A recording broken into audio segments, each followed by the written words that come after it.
Welcome to another episode of Delusional Knicks Fan Network, where we bring you that Knicks content that you need. I was gone for a minute. Now I'm back. I was away for work down in Miami. A little fun and pleasure. Was away. And so was the Knicks.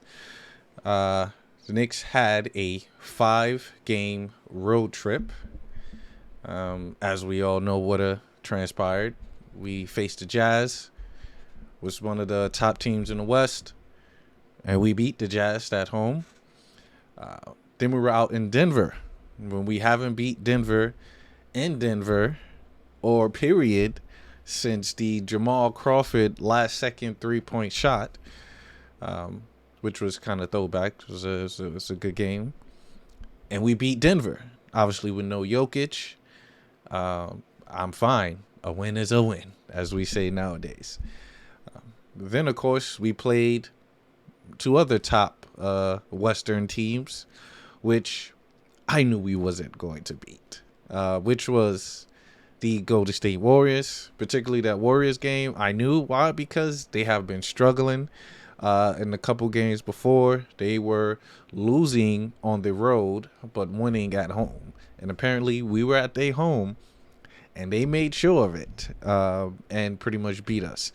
Then we were out in the heat of Phoenix with Devin Booker, a CAA player that if something goes wrong, everyone is going to say, oh, he's coming to the Knicks. But yes, Phoenix Suns beat us. And then, of course, this game, which was the revenge game, which the Knicks pulled it out, 129-119, beating the Oklahoma City Thunder. Now, it's our Big Three game. This was the Big Three game. Let me pull up get the proper stuff. So, yes, this is the Big Three game. Jalen Brunson ties his regular season. Let's clear that up. It's his regular season career high of 34 points. We obviously know his playoff career high was in the 40s. I believe it was 42 or something like that. So, don't quote me on that. But his regular season high, 34. This year he's gonna destroy like his regular season stats, total points, career high, field goal percentage, assists, all that. This year is going to be probably most improved player will be Jalen Brunson. That's no doubt 100%.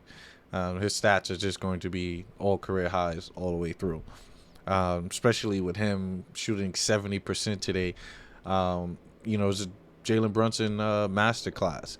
When you have the proper guys on the floor, the proper spacing for JB, it's easy clockwork going on. Then, of course, RJ Barrett has the bounce back game. Excuse me, a little under the weather. Traveling from, Miami and New York, heat to cold definitely can mess with you. So RJ, while he was away, were stinking it, and he was under the weather as well. So he didn't have his feet on him, battling the cold. For me, I would have just sat him. You had Quentin Grimes that brought the energy tonight, so I would have had Quentin Grimes play those other games. And I truly believe we might have had a different outcome, because RJ was stinking it up pretty bad the other games. And it kind of only made sense for him to sit and gain your strength. Everybody can't be Mike with the flu game. But had a bounce back game, had 25 points, 10 of 16 shooting. This is the typical RJ that we know. I wasn't concerned, just needed him to get better and not be sick. And then, of course, Jules, who's been pretty much, this is Jules' numbers, shooting 9 for 16, 56%, 11 boards with 25 points. This is the Julius Randle that's going to help him get traded. I want to say it like that. But phenomenal outing. Do I still question certain of his shot selections and attempts? Yes. If he want to do that all game, that is totally fine.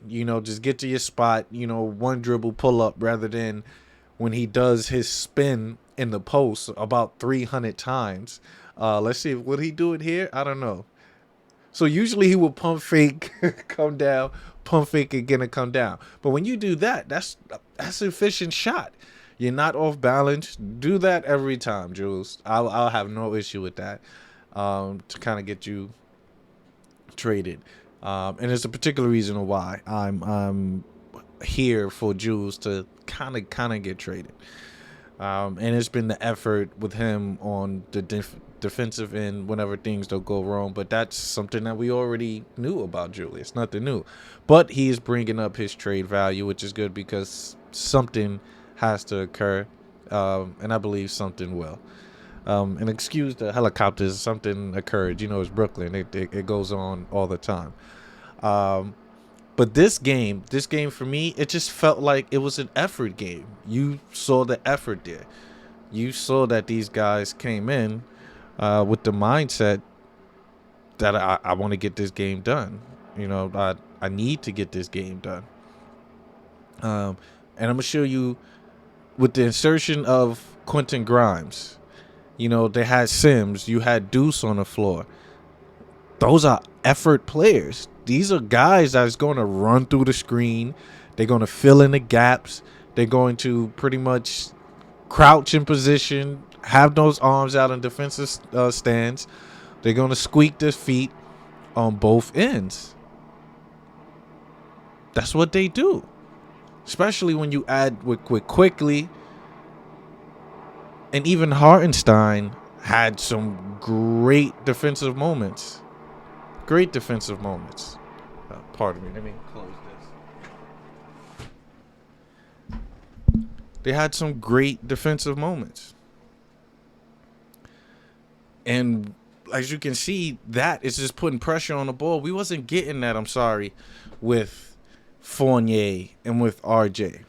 Now just imagine the lineup with having Duce, Grimes, then you throw in Cam, and Opie, and then Mitch. That's a team that can lock up, stretch. Now, we would never see this because it's going to be tough. It's going to be tough. It's so weird that Cam gets hurt and now Quentin get all the minutes and stuff like that. What's going to happen with Cam? Because Cam was playing defense phenomenal. It's pretty much like they had similar stats with low numbers, but just giving you great defensive energy. What are we going to do as an organization? You're hearing trade rumors for, Rose and Emmanuel Quickly. I can't see us trading Quick, but the situation is you can't have Quickly and you can't have Opie. We can't extend both of them. This is pretty much their fourth year, I believe, right? Well, this is their third. They will have to get extended. And Quick want that bag. There's been rumors coming out that, hey, him and Opie, they're not excited with the minutes they're getting. They want to expand their role. So if they could go and get it somewhere else, they probably will. So somebody have to go. And for me, Jalen Brunson is getting the bulk of that minutes. Obviously, they feel that Grimes is untouchable. So who's kind of the oddball out? It probably is Quick. But then it's like you extend Opie knowing that you have Julius there with a lot more money and playing the bulk of the minutes. So it's tough. It's tough. I don't know what direction the Knicks is going to go because we're going to be a mediocre team if we continue with this route. I can't even say mediocre. We're going to be in the middle. We're going to be in the middle pack of where we're picking 14th, 15th. Actually, no. We're picking probably 11th in the lottery, 12th or 13th in the lottery. because we want to win 40 games and not make it to the play-in or the playoffs. So it's either two things you got to do. You got to go all in, make big trades for big stars, or you let these young guys develop. And for me, I'm all for the development. I was down for the go get the superstar, but you had the opportunity in the summer. That didn't transpire. It seems like they didn't even know what direction they wanted to go, even though giving up a lot of the key players do make sense. But if you're telling me to give up, I mean, right now I would have gave up RJ Barrett. I'm sorry, and it's only because of RJ's inability to create with either hand. That's my only issue with RJ. That's it, and that limits your game as a basketball player. It truly does. And then sometimes he don't make the pass. You know, he don't make the pass. Last year he was making certain swish in addition, but this year I don't know what's going on with RJ. I don't. But definitely was a solid win. It feels good being back, being in the lab, being able to create, bring out this content. Definitely felt off and weird that I was just watching the Knicks game regularly. Rather than just having my notes, pen and pads, just having an idea and creating videos. But it's definitely good to be back. Do want to hop on these stats real quick because you know I'm the stat man. All right, 10 of 16, 62%. RJ, 3 for 4. Perfect game. This is a perfect game. 8 rebounds for RJ, 2 assists. Like I said, I need that assist bag to go up a lot more for RJ. And he can do it. 6 turnovers. That's atrocious. Let's get that done. Julius, like I said, phenomenal game. 9 for 16. I appreciate the 56%. But 2 for 6 for the 3. You know me. I'm like, it was certain transition threes that I'm like, why are you taking? There's literally 4 on 2 or 4 on 3, and you stopping at the 3-point line. That is bad. If I was a coach, I'm calling a timeout, even though I know I can't call a timeout because the opposing team got the ball. So I'll take that tech or whatever it is and just to bark at my players. But 5 for 6 from the free throw. Love the 11 rebounds. But we're fouling too much. You had 5 fouls, sir. Mitch, it's good to see you back. This is your second game back. So obviously they're going to gradually get him along. But I don't know why you would start him if he's only going to play 13 minutes. You get my man Jericho Sims that start. If you're going to play him 13 minutes, gradually fill him into the game. But, you know, this is how Tibbs operate. We already know how Tibbs operate. Q Dot, glad to see you back in the lineup. You do so much for this team. And scoring sometimes necessarily don't have to be it. It's just your effort on defense, getting over the screens, you know, shifting your feet, pressure. And then even on offense, him attacking off the dribble was just instant. He didn't have to catch it and think, catch it, I'm going to the rack. You know, the jump shot wasn't dropping. It was 0 for 4. But you still saw. And then, of course, the other night, I believe he had seven assists. Grimes, man. Grimes is that man. Even though tonight was a low assist night for Grimes. Let me see. He was only 1. But because this was the Jalen Brunson game. 14 for 20, 70%. We know you're not a three-point shooter, JB. I keep telling JB, stay away from the three-pointers. If it's not the corner 3 or you're spotting up for the 3 and it's a catch and shoot, which you were better in Dallas, not off the dribble, stick to that, my man. But because we're shooting horrible at a three-point percentage as a team. Horrible. I don't know why Tibbs wants y'all to still jack. Play to your strengths. Don't play to your strengths. I'm gonna just keep it like that. 5 for 6 free throws. I'm surprised Jalen Brunson do not get more free throw attempts. For a person who's a perimeter-oriented player and likes to attack, you should be in the top 10 in free throws attempts and free throws made. That's just me. It's just me. But love the 9 assists. Appreciate the 9 assists with literally 2 turnovers. That's a point guard for you. That's a point guard. And my man Emmanuel Quickly, something that we got to figure out what to do with Quick. I want to keep Quick. I truly do. We got to figure out how to keep Quick because he can be that bench player that comes in and that can still get us 30 minutes a game. I don't know how. We figure it out. Hopefully it could be more Jules. And well, obviously if you do the trade, then we could probably make some moves as far as like Derrick Rose being traded or somebody else. But the trade has to be done to kind of clear that up because quickly, even for last year, I would have been fine if we went without signing Brunson because we would have saw Emmanuel Quickly get to start and see that development.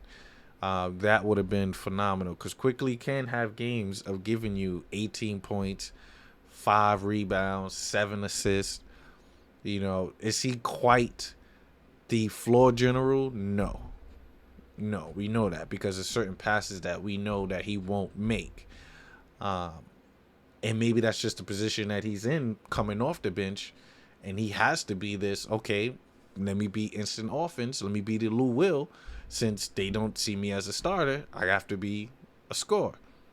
I guess that's his role now. But definitely he's loving it. Miles McBride, like I said, I'm not even worrying about these guys shooting, which is 1 for 6. And then Q Dot was 4 for 10. It's because of the effort. Dude, when you look at the Thunder is winning game because of effort. Like, of course, you're in the NBA. These guys have talent. And then, of course, you have, what's this guy named? Giddy, and you have Alexander, and you have Dort. But everybody else is just hustle, effort. I mean, we got players that are better than them. So we shouldn't lose. Why? We're losing because of effort. Trust me. There's teams that I didn't play against that had the best player. But of my energy and my effort and my ability to score and lock up, we won. And it's like, wow, I expected us to lose because of their talent. But no, if they're not coming in with the effort and the mindset, hey, we're going to have to play hard tonight. And they thinking, we're just going to run over these guys. No. Fourth quarter, you look and you down by 10 and the game done. It's what happened with my Knicks. Just put the effort. Put the players that's going to give you the effort. And we already know who those players are. My man Jericho Sims, stats sometimes doesn't say it. But that defense definitely do. So my Knicks finish off the road on a 3-2 road trip, which I thought that was going to be a disastrous road trip from the start, which it wasn't. And phenomenal. My Knicks are 8-8. We are literally 500 at the middle of the pack, which I didn't think we were going to be. It's kind of refreshing. It's everyone was calling for Tibbs' head prior to this road trip. I don't think Tibbs is going to get fired this year. If something do occurs, it will have to be in the off season. Because our general manager, he's going to pretty much let the Knicks play it out. I don't think he has the heart or the balls to fire Tibbs. So we're going to have to deal with Tibbs for the remainder of the season. I truly believe that. Because there's going to be stints where we lose 4, we're going to win 5. We're going to lose 2, we're going to win 4. It's going to be streaks like that throughout the regular season that we're going to have to get used to it. We're going to be pitchforking, Tibbs got to go. 6-game winning streak. Then everybody's quiet. All right, it's good. 3-game losing streak. Oh, Tibbs, this was you supposed to counter, 5-game winning streak. So we're literally going to be probably 41-41. Probably. But we'll see. First game back for me, put up a 20-minute video. It was exciting. It felt good. It just felt good being back. So thank you guys for the support. Deuces. For the pesos, I fell in love with the bass load. I fell in love with the bass load. See the ops staying plain clothes. I see the ops y'all in plain clothes. I fell in love with a waist load.